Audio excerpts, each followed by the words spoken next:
మధురం మధురం నీ వాక్యం నా త్రోవకు దీపం నీ వాక్యం. యేసు నామంలో మీకు శుభములు సమృద్ధిగా కలుగునుగాక. మధురం నీ వాక్యం అనే కార్యక్రమానికి స్వాగతం. ఈరోజు మనం ఇమ్మానుయేలు అనగా అనే అంశాన్ని ధ్యానించుకుందామండి. మధురం మధురం నీ వాక్యం నా త్రోవకు దీపం నీ వాక్యం. మరి యెషయా గ్రంథం 7:14లో ఇమ్మానుయేలు అనగా దేవుడు మనతో ఉన్నాడు అని అర్థము అని రాయబడి ఉంటుంది. అంటే ఇదిగో కన్యక గర్భం ధరించి ఉండెనో, ఆమె ఒక కుమారుని కనెను, ఆమె అతనికి ఇమ్మానుయేలు అని పేరు పెట్టును అని. అదే యోసేపుకి కలలో దేవదూత మాట్లాడినప్పుడు ఇది జరుగునట్లుగా, ఈ ప్రవచనం నెరవేరినట్లుగా ఇదంతా జరుగుతుంది అని మత్తయి సువార్త 1వ అధ్యాయం మనం చదివితే 18వ వచనం నుండి మరి మరియ తల్లి గర్భం ధరించింది అని తెలుసుకున్నప్పుడు యోసేపు ఆమెను బహిరంగంగా అవమానించుట ఇష్టపడక రహస్యంగా పరిత్యజించాలి అనుకుంటాడనమాట.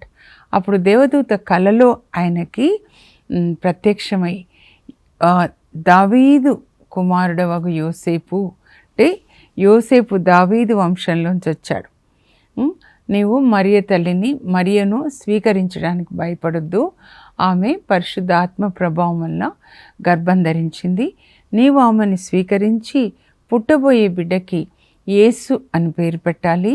యేసు అనగా ఆయన తన ప్రజలను వారి పాపం నుండి విడిపించును అని దేవదూత మాట్లాడిన తర్వాత మత్తయి ఏం రాస్తాడంటే, ఇదిగో ఇమ్మానుయేలు అనగా దేవుడు మనతో ఉన్నాడు అని అర్థము, అను ప్రవచనము నెరవేరునట్లుగా ఇదంతయు జరిగెను అని అంటాడనమాట.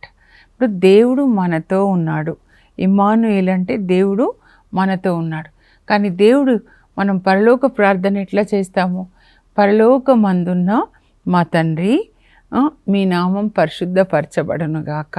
అంటే పరలోకంలో ఉండే దేవుడు ఈ లోకంలో జన్మించాడు, యేసు ప్రభువులాగా శరీర రూపం ధరించుకొని జన్మించాడు. ఎందుకొరకు ఆయన జన్మించాడు అనంటే 1 పేతురు 2వ అధ్యాయంలో 21వ వచనం అన్నమాట.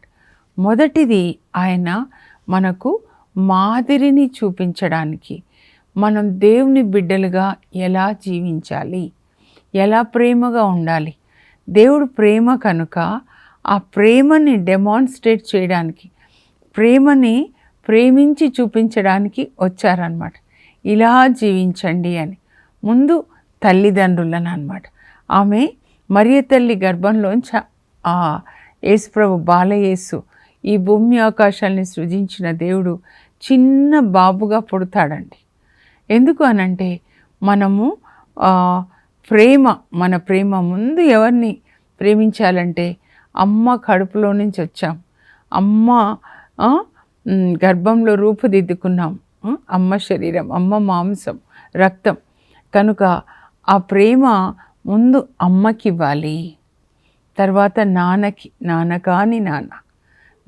ఆ ప్రేమని ఇవ్వాలి, అమ్మ నాన్నని విధేయించాలి అని మనకి నేర్పించడానికి చిన్న బాబులాగా ఆయన జన్మిస్తాడనమాట. ఆ తర్వాత ఆయన మన కొరకు శిలువలో మరణించాలండి. ఎందుకంటే మనందరం పాపులం కనుక, పాపులమైన మనము పరలోక తండ్రి పరిశుద్ధుడు ఆయన సన్నిధికి వెళ్ళలేం కనుక యేసు ప్రభు తన శిలువ మరణం ద్వారా మన పాపములను మన్నించి మనల్ని తండ్రితో సమాధానపరుస్తారు, నీతి వస్త్రాన్ని ఇచ్చి మనల్ని పరలోకానికి తీసుకొని వెళ్ళడానికి అన్నమాట. అయితే ఈ ఇమ్మానుయేలు దేవుడు పాత నిబంధన ఆది గ్రంథం నుంచి ప్రకటన వరకు మీరు జస్ట్ బ్రీఫ్గా ఒక వన్ గ్లిమ్స్ అన్నమాట అలా చూస్తే ఎంత దేవుడు మనతో ఉండాలని తహతహపడతాడో అంతగా మనిషి దేవుని నుంచి దూరంగా వెళ్ళాలి అని సొంత ప్లాన్స్, వేసుకోవాలి, సొంత నా ఇష్టం వచ్చినట్లుగా జీవించాలి, దేవునితో ఉండడానికి ఇష్టపడకుండా. మనం ఒకసారి చూద్దామండి. ఇప్పుడు నేను ఒకటి చిన్నది జరిగిన సౌత్ కొరియాలో జరిగిన ఒక ఇన్సిడెంట్ నేను మీతో పంచుకుంటాను. పాల్ యాంగి గారు, ఆయన చాలా సంవత్సరాలు అక్కడ సేవ చేస్తారండి. సో ఆయన చర్చి కంటే అక్కడ ఎక్కువ బుద్ధిస్టులు అనమాట, అందరూ కూడా. యాక్చువల్గా అయితే బౌద్ధ మతం అక్కడ ఉంటుంది. ప్రభు ముందు ఈయనను పట్టుకుంటారు, పెద్ద అనారోగ్యాన్ని ఇచ్చి, టీబీ ఇచ్చి, తర్వాత స్వస్థపరిచి ఆయనను బలంగా వాడుకుంటారు. అయితే క్రొత్తగా యేసు ప్రభుని అంగీకరించిన ఒక ఆమె చాలా సంతోషపడి, ఏదో యేసు ప్రభు భూమి ఆకాశాలని సృజించారు, సర్వశక్తిమంతుడైన అని చెప్పి ప్రభు గురించి చెప్తూ ఉన్నప్పుడు, ఇంకా ఆ మతంలో ఉన్నవాళ్ళు అనమాట, బౌద్ధ మతస్థులు, ప్రక్కింటామంటుందన్నమాట, మేము మా దేవుని ఇదిగో మా బుద్ధుని ఇట్లా చూపిస్తాం కదా, ఇట్లా చూపిస్తాము, నువ్వు కూడా మీ దేవుణ్ణి చూపించాలి అని అంటే, లేదా మా దేవుడు భూమి ఆకాశంల దేవుడు, సర్వాంతర్యామి, అంతటా ఉంటారు, అట్లా కాదు నువ్వు చెప్పాల్సిందే అన్నప్పుడు, అయితే నేను మా పాస్టర్ గారిని అడిగి మీకు చెప్తాను అని పాస్టర్ గారి దగ్గర సండే ఆరాధన తర్వాత అడుగుతుందంట. మా పక్కింటి ఆవిడ మీ దేవుడి అడ్రస్ ఏంటి చెప్పండి అని అడుగుతూ ఉంది, ఏం చెప్పాలి అని. సో ఆయన కూడా సడన్గా, అమ్మ నేను ప్రార్థన చేసి చెప్తాను, నువ్వు ఇలాంటి ప్రశ్న వేస్తావని నేను అనుకోలేదని చెప్పి, వచ్చే వారం చెప్తా అమ్మా అని చెప్పారు. తర్వాత ఆయన ఒంటరిగా ప్రార్థన చేస్తూ దేవుణ్ణి అడుగుతూ ఉన్నాడనమాట. దేవా నీ అడ్రస్ ఏంటి, నేనేం చెప్పను, నీ అడ్రస్సు ఏంటి అంటే నేనేం చెప్పను.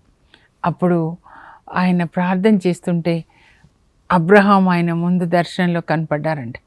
అబ్రహాం గారు మీరు చెప్పండి దేవుని అడ్రస్ ఏంటి అని. నేనయ్యా దేవుడు నాకు కనబడిన చోటల్లా నేను దేవునికి బలిపీఠాన్ని కట్టాను, అక్కడ దేవుణ్ణి ఆరాధించాను, కానీ ఇప్పుడు ఆ బలిపీఠాలు లేవు కదా, కాబట్టి నా తర్వాత దేవునికి గుడారం నిర్మించాడు మోషే, ఆయనను అడుగు ఆయన చెప్తాడేమో. అప్పుడు మోషే కనబడ్డాడనమాట దర్శనంలో. మోషే గారు మీరైనా చెప్పండి దేవుని అడ్రస్ అంటే, నేనైతే దేవుడు చెప్పినట్లుగా గుడారాన్ని నిర్మించాను, అప్పుడు దేవుని యొక్క సన్నిధి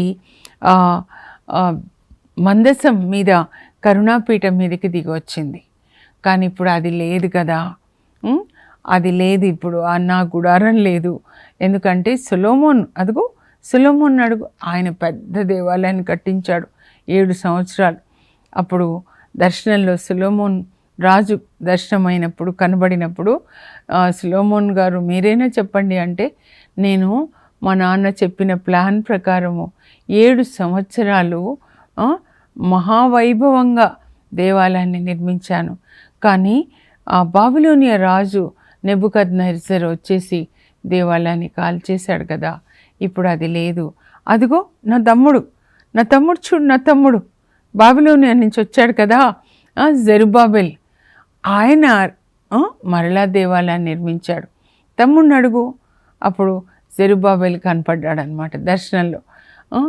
జెరుబ్బాబెల్ గారు మీరైనా చెప్పండి అంటే, నేను కూడా దేవాలయాన్ని నిర్మించాను, బాబిలోనియా నుంచి తిరిగి వచ్చిన తర్వాత మా తాతగారు ఉన్నారు కదా, దావీదు రాజులాగా దేవాలయాన్ని కట్టాలి, దేవుడు అంటే నాకు అంత ఇష్టం, కానీ క్రీస్తు శకం 70లో ఆ రోమా చక్రవర్తి ఈ దేవాలయాన్ని కాల్చేశాడు కదా, అప్పటి నుంచి దేవాలయం లేదు కదా.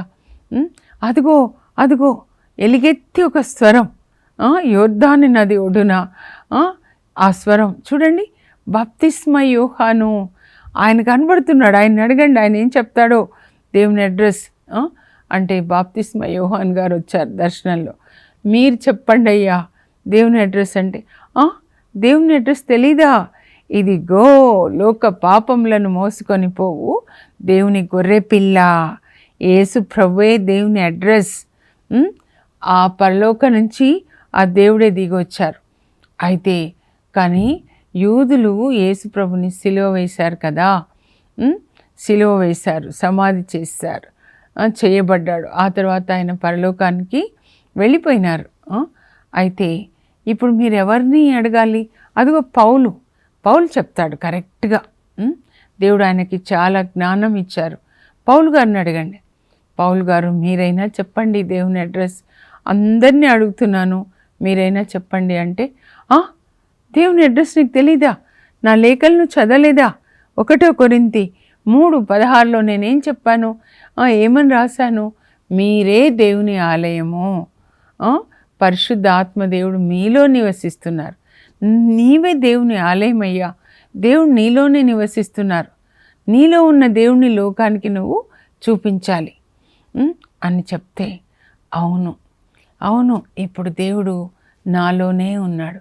ఇమ్మానుయేలు దేవుడు యేసుప్రభువుగా నాతో ఉన్నారు, పరిశుద్ధాత్మగా. అంతేకాదు తండ్రి, కుమార, పరిశుద్ధాత్మలు. యేసుప్రభు చెప్పారు కదా కడ్రాపోచిన సమయంలో, యోహాను 14:23లో, మీరు నన్ను ప్రేమిస్తే నా ఆజ్ఞలు పాటిస్తారు, అప్పుడు నా తండ్రి మిమ్మల్ని ప్రేమిస్తాడు, మేము ముగ్గురము వచ్చి మీతో నివసిస్తాం. తండ్రి, కుమార, పరిశుద్ధాత్మలు ఎక్కడో లేరు, మన హృదయంలోనే నివసిస్తూ ఉన్నారు. అవును, నేను ఇప్పుడు ఆమెకు చెప్తాను. ఆమెకి మాత్రమే కాదండి, ఇంకా చర్చిలోనే మంచి ప్రసంగాన్ని ఇచ్చారనమాట. నీవే దేవుని ఆలయం, దేవుణ్ణి ఎక్కడ వెతకొద్దు, ఆయన నీలో ఉన్నారు. ఇదే అండి, ఎక్కడ కాదండి యేసుప్రభు పుట్టేది, మన హృదయంలో యేసుప్రభు పుట్టాలి, మనలో ఆయన నివసించాలి. ఆయన మనల్ని రారాజుగా, క్రీస్తు రాజుగా, రాజులకి రాజుగా, యూదులకి రాజుగా, షాలేం రాజుగా, వినమ్రుడైన రాజుగా ఆయన మనల్ని పరిపాలించాలన్నమాట. మనిషి దేవుణ్ణి ఎక్కడ వెతకొద్దండి, ఆయన మీలోనే ఉంటారు, మిమ్మల్ని నడిపిస్తారండి ప్రతి నిమిషము. దేవుని యొక్క ఆత్మ ఎవరి యందు లేదో వాళ్ళు దేవునికి చెందిన వాళ్ళు కాదు. రోమా 8:9లో పౌలు రాస్తాడు. రోమా 8:14లో ఎంతమంది దేవుని ఆత్మ వలన నడపబడతారో వాళ్ళు దేవుని యొక్క బిడ్డలు. గొప్ప సత్యాలండి ఇవన్నీ. దేవుని ఆత్మ మనలో నివసిస్తూ ఈ యొక్క వాక్యం అంతా కూడా మన హృదయంలో రాసి ప్రతి నిమిషము మనం ఎలా జీవించాలి అని ఆయన వాక్యం ద్వారా మనతో మాట్లాడతారు. ఆయన మనతో మాట్లాడుతున్నప్పుడు మనం ఆయన స్వరాన్ని వినాలండి. ఈ లెవెల్లోనికి మనం రావాలన్నమాట. నా గొర్రెలు నా స్వరాన్ని వింటాయి. మనం యేసు ప్రభు మందలో ఉన్నట్లయితే ఆయన స్వరాన్ని ప్రతిరోజు ఉదయం లేవగానే మనం వింటామండి.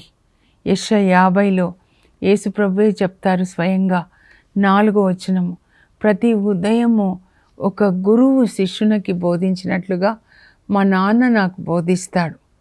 అప్పుడు ఆ దినమంతా ఆయన చెప్పింది నేను చేస్తాను. ఇది అండి క్రైస్తవ జీవితం అంటే. మనము దేవుని యొక్క స్వరాన్ని వినాలి. యేసు ప్రభువులాగా అన్నమాట.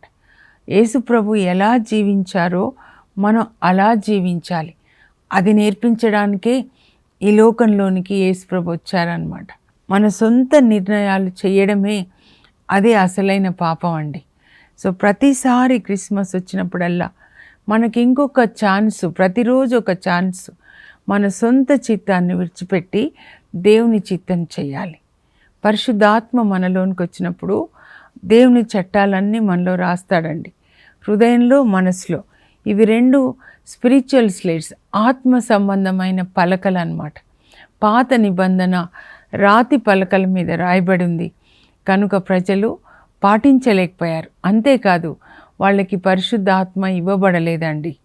లోపల పరిశుద్ధాత్మ నివసించలేదు. ఇప్పుడు మన లోపల తండ్రి, కుమార, పరిశుద్ధాత్మలు నివసిస్తూ మన హృదయంలో, మనసులో చట్టాలు రాసి దాన్ని పాటించే శక్తి కూడా ఇస్తారండి.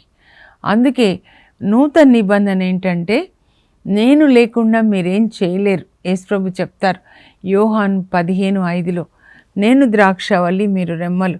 అంటే మనం కొమ్మలుగా యేసుప్రభుతో అంటు కట్టబడాలి. పరిశుద్ధాత్మ మనల్ని అంటు కడతాడు. అప్పుడు యేసుప్రభు యొక్క స్వభావం మనలో పోయబడుతుంది. మరి ఆయన ద్రాక్షవల్లి ఎలాగ నువ్వు ద్రాక్షవల్లి జీసస్? నేను అడిగినప్పుడు ప్రభు చెప్పారు, నేనంటే వాక్యమే కదమ్మా, దేవుడు కదా వాక్యం అంటే. మీరు ఈ వాక్యాన్ని చదివినప్పుడు నేను మీ లోపలికి వస్తాను. మీరు వాటిని పాటిస్తూ ఉంటే, ఇదో నేను ద్రాక్షవల్లిలాగా అయిపోయి పెరుగుతూ ఉంటాను. అప్పుడు మీ ఆత్మని పరిశుద్ధాత్మ నాతో అంటు కడతాడు. ఆ రోజున నాతో మీ వివాహం జరిగినట్లు అనమాట. ఇంకా అప్పటి నుంచి మీ సొంత చిత్తం చెయ్యరు మీరు, నా చిత్తమే మీ చిత్తంగా ఉంటుందన్నమాట. దీన్నే సమర్పణ జీవితం అని అంటారండి. తిరిగి జన్మించుట అంటే ఇప్పటి వరకు మన సొంత చిత్తం చేసాము. దేవునితో కనెక్ట్ అయినప్పుడు, యేసు ప్రభుతో కనెక్ట్ అయినప్పుడు మన సొంత చిత్తం చెయ్యం, మనము దేవుని చిత్తం చేస్తాం. మరియ తల్లి లాగా అన్నమాట. అలా ఉండాలి. ఇమ్మానుయేలు దేవుడు ఎలా మనం ఆది గ్రంథం నుంచి చూద్దామండి. ఆది గ్రంథంలో మనం చదివినట్లయితే మొదటి అధ్యాయంలో ఆది అంటే ప్రారంభము అని అర్థం అండి. ప్రారంభ గ్రంథం అన్నమాట. దేవుడు మాత్రమే, పరలోకం మాత్రమే ఉండేది. దేవుని యొక్క ఆలోచనలు అన్నమాట. ఆలోచన ప్రకారం భూమిని సృజించాడు, తర్వాత అన్నీ సృజించాడు. తన పోలికగా మనల్ని సృజించాడు. మనం ఆయనలాగా మాట్లాడాలి, ఆయనలాగా జీవించాలి, పరిశుద్ధంగా ప్రేమ కలిగి అని. అప్పుడు ఆదాముకి తోడుగా అవ్వని సృజించిన తర్వాత ఏదెన్ తోటలో అన్ని వృక్షాలు మరి జంతువులు సృజించి ఆదికాండం 3:8 మనం చూస్తే దేవుడు చల్లగాలికి ఆదాము అవ్వలతో ఉండడానికి వచ్చాడు. మనతో ఉండాలి అని మనల్ని సృజించాడండి. అందుకే ఆది గ్రంథం చాలా బాగా చదవాలి. మనతో ఉండాలని పరలోకం విడిచిపెట్టి తన పిల్లలతో ఉండాలని వచ్చాడనమాట. అలాగే మీ తల్లిదండ్రులు మీతో ఉండడం ఎంత ఇష్టపడతారు చెప్పండి అలా. కానీ ఆ సాతాను ప్రవేశించాడు పాములోనికి. అప్పుడు ఆ దేవుని నుంచి వాళ్ళని కట్ చేశాడు. ఏ విధంగా? చెట్టు పండు తినొద్దు, జ్ఞానం నిచ్చు చెట్టు పండు తినకూడదు అంటే సాతాను వచ్చి అబద్ధాలు చెప్పాడు. మీరు తింటే మీకు కనువిప్పు కలుగుతుంది, మీరు దేవుళ్ళలాగా అవుతారు, మీరు చావనే చావరు. అవ్వ అంటుంది ఆ చెట్టు పండు తినొద్దు అన్నాడు. తింటే మేము చస్తామని దేవుడు చెప్పారండి. కాదు, మీరు చావరు. అబద్ధాలు చూడండి. తర్వాత మీకు కనువిప్పు కలిగి దేవునిలాగా అవుతారు. అప్పుడు ఆ చెట్టు పండు చూస్తే బాగుంటుంది, కళ్ళకి, తింటే కడుపుకి బాగుంటుంది అనుకుంటా. పాపం ఎప్పుడు అంతేనండి. తింటే త్రాగితే కడుపుకి బాగుంటుంది, కళ్ళతో చూస్తే కళ్ళకి బాగుంటుంది. చాలా అందంగా అన్నమాట. దావీద్కి బత్షెబ చాలా అందంగా కనపడింది, సంసోనుకి కూడా. తిన్న తర్వాత వాళ్ళు దేవుని యొక్క మహిమని కోల్పోయారు, దేవుని యొక్క రూపాన్ని, ఆ ప్రతిరూపం ఇమేజ్ని కోల్పోయారు అన్నమాట. ఇంకా సైతాన్ ప్రతిరూపాలు వచ్చేస్తూ ఉన్నాయి. ఎందుకంటే సైతాన్ మాట వినడం వల్ల. ప్రొద్దున నేను ధ్యానిస్తుంటే వాళ్ళకి పుట్టిన పిల్లలు కైను ఆబేలు, పెద్దవాడు చిన్నవాడిని చంపేస్తాడు కదా, ఆ కోపం వచ్చేస్తుంది, అసూయ వచ్చేస్తుంది. ఈ లక్షణాలు దేవునిలో లేవు. దేవునిలో ప్రేమ ఉంది, కరుణ ఉంది, క్షమ ఉంది. మరి కైన్లో ఈ లక్షణాలు ఎట్లా వచ్చాయంటే అవ్వలోంచి వచ్చేసాయి. అవ్వకి ఎట్లా వచ్చాయి? అవ్వ ఆదాం అన్నమాట. సాతాను మాట వింటుందన్నమాట ఆమె ఎక్కువగా. విని ఆమె తిని భర్తతో తినమంటుంది. దొంగిలించుటకు, హత్య చేయుటకు, నాశనం చేయడానికి వస్తాడు. ఎక్కడ ఈ 3 జరిగినా కూడా నాశనము కానీ, హత్యలు కానీ, తర్వాత ఆ దొంగిలించడం. దేన్ని దొంగిలిస్తాడంటే దేవుని చిత్తం మన జీవితంలో జరగకుండా ఉండడానికి చాలా ప్లాన్స్ ఇస్తాడనమాట. అలా వాళ్ళ మొదట పుట్టిన కొడుకు ఆదాము అవ్వలకి మొదటి పుట్టిన కొడుకు మరి హత్యలు చేశాడనమాట. సాతాను మాట వినడం వల్ల. మనిషి ఏం వింటాడో, ఏం చూస్తాడో, ఏం మాట్లాడతాడో, ఏం చదువుతాడో ఆయన జీవితం దాని మీద ఉంటుందండి. ఇంకా ఏం తింటాడో 5 చెప్తాను నేను ఎప్పుడు. చూసింది ఇక్కడ రిజిస్టర్ అయిపోతుంది అన్నమాట, విన్నది కూడా.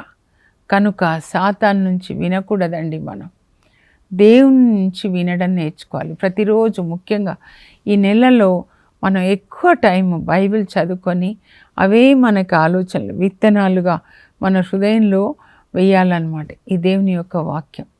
వాళ్ళు దేవుని నుంచి వేరు చేయబడ్డారు, కట్ చేశాడు.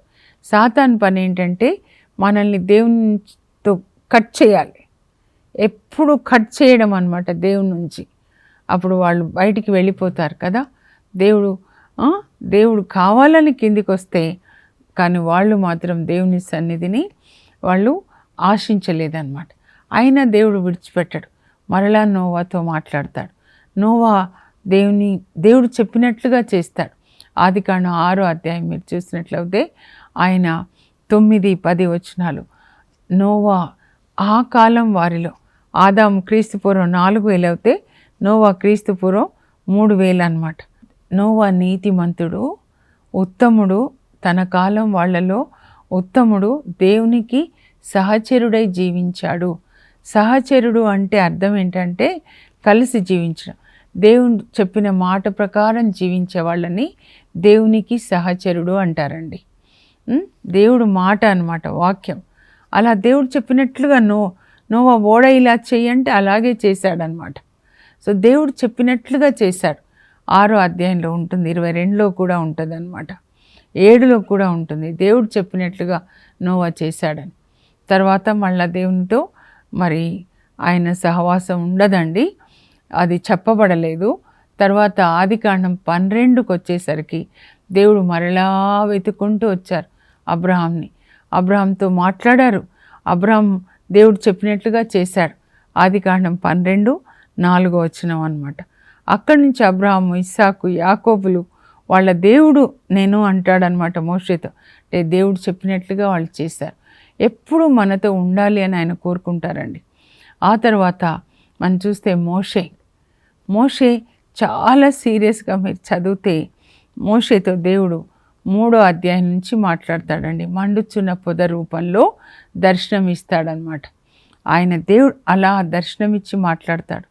అయ్యా, ఐగుప్తులో నా ప్రజల బాధలు కన్నులారా చూశాను. వాళ్ళ బాధ, వాళ్ళ మొర విని నేను కిందికి దిగి వచ్చాను.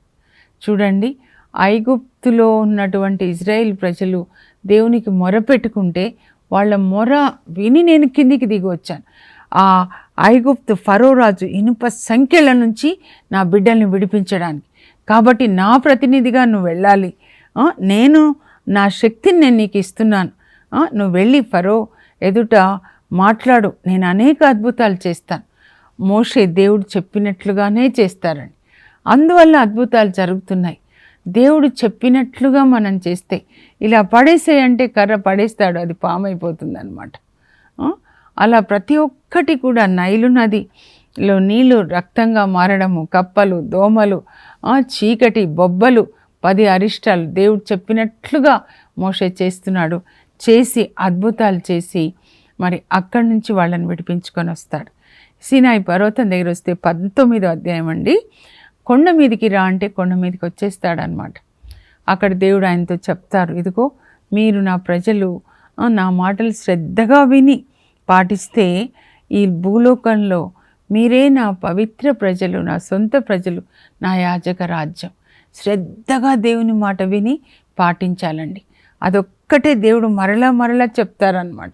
అలాగే మోషే దేవుడు చెప్పింది క్రిందకు వచ్చి ప్రజలకి చెప్తారు.